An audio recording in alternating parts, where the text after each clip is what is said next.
Okay, in today's tutorial, I want you to go to sageportal.org and I'm going to show you how to create a resource and then an assignment. Click on Teachers, click on the compass here, it says Sage Formative, and you'll log in. After logging in, you'll see over here, Browse Resources. One of the key things to do when you're searching is to filter everything. That way you don't have too many things. So what I'm going to have you do first is you'll click on your grade level. The next thing I would do is click over here, and I don't want instructional material, I only want formative test item bank. So I'm going to uncheck everything else. Most everything else is empty anyways. But Sage formative item bank is what you want. And then over here, this is all types. No, you don't want that. You don't want lesson plans. You just want practice quizzes. So student activity. These are the types of learning modalities. I wouldn't worry about those. Just get them all. Content all. Okay, so first, this is where you choose your subject. I'm a science teacher. I'm going to choose science. Then I'm going to choose all here, and I'm going to choose chemistry. Wish they had this better organized, but they don't. They don't have it by standard and objective.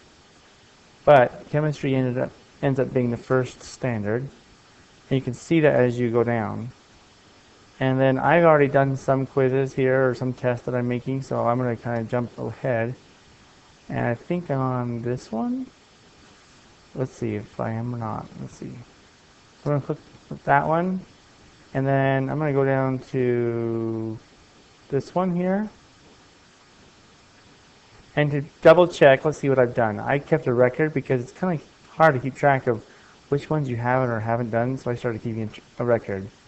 Last one I did was 8.1.3D.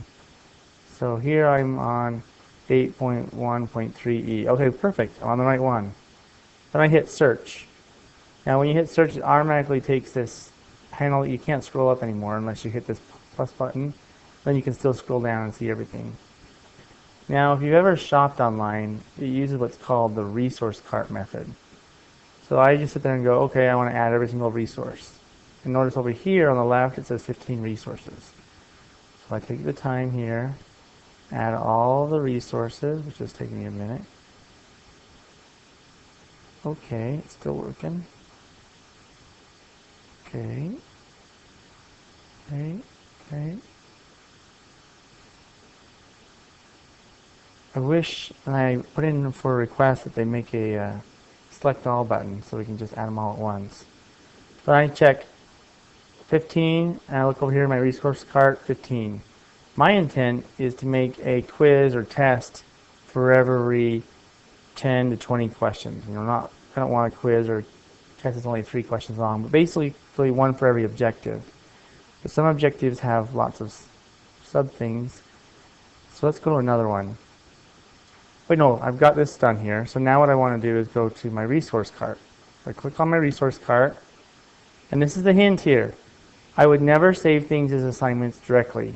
Even in your own system or your own, even just for your own reasons or your own cart, I just save it as a resource.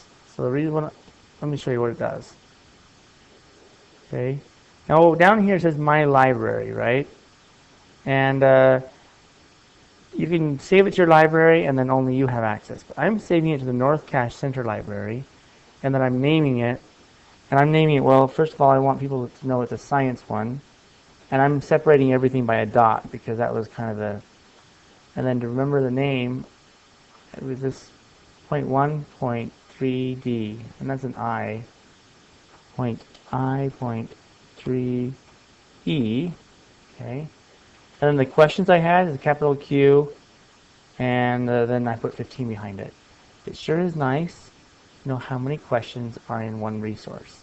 Yes, a resource is not just one question. A resource can be, as you pointed out here, there's 15 activities. And now I'm going to save and publish it. And we've got it. Now you don't see it, but later on what somebody could do is, now that I've gone through and done all the legwork, somebody could then uncheck this, check North Cache Center Library, okay, And let's uncheck everything there, except for North Cache Interlibrary. I'm going to leave it on 8th grade. But I'm going to leave this on all now. Well, we'll just do science. If I did all, it would show up empty anyways. I don't think anybody else has done anything at North Cache yet. Now if I hit search, you will see all of those resources I've created. This one says science. There's 12 questions. This one says science. That was when I was learning. I didn't put the number of questions. So I got to figure out how to delete those two here. But this one has 14 questions. This has 12 questions. Then to make this an assignment, let me show you how to take care of this. Well, here's the one I just did. If I hit add to resource cart, now I can go up here and I've got one resource. Remember, it has 15 questions though. Anyways, I've got it in my resource cart. Now I can save this as an assignment. Now there's another teacher at the North Cache. There's several science teachers at North Cache. And they all have access to the North Cache library. So I'm going to hit, I've already got create new assignment. And I'm going to enter a name.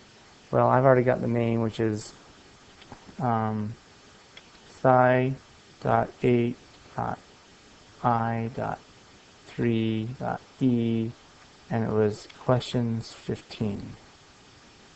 And then start date, this is the annoying part, because it doesn't let you type in the date. So I just sit here and click about, well, I think the maximum you can go is 2 years. So I click about 23 times. And let's see, September, October, let's just go like right there. And make sure it goes, yeah, so 2014, 2016, about 2 years. Directions, I can assign a calculator, no. Upload files, I don't need to. I guess maybe you could upload your own paper test, I wonder. Anyways, so here you have manage resources. Well, that's to add or delete some of the resources. I only have one. Manage assigned students. Well, I've kind of done some things here, but I have one called 8th grade science. I click on that, and then I'm not going to assign every single student individually. I just click on all students in this roster.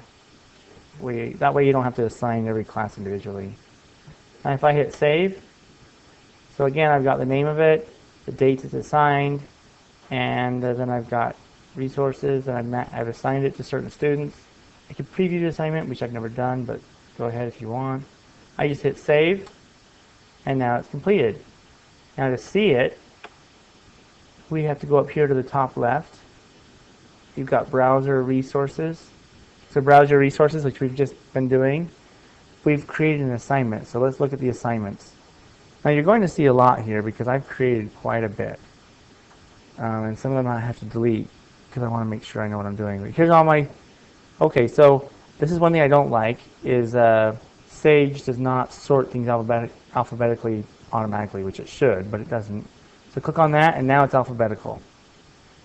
And then, looking at all these questions here, you can find the one I just created, which was this one, I think, right here. Yep. You can view it if you want, or you come over here and it says which one it's assigned to.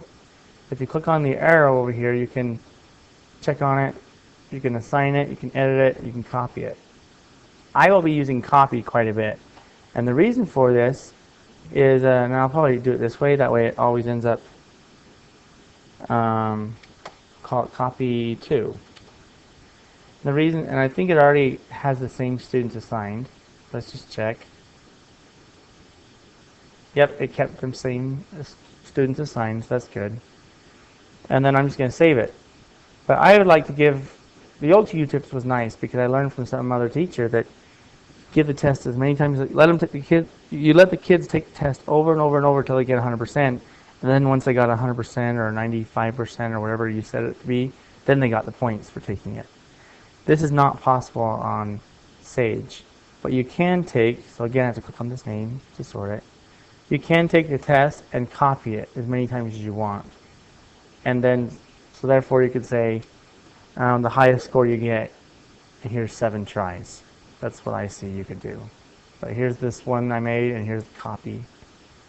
And when kids log in, it automatically shows up with what tests or quizzes or assignments you've made available.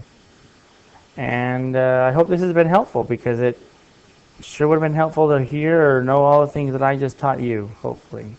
You, I hope you find this helpful.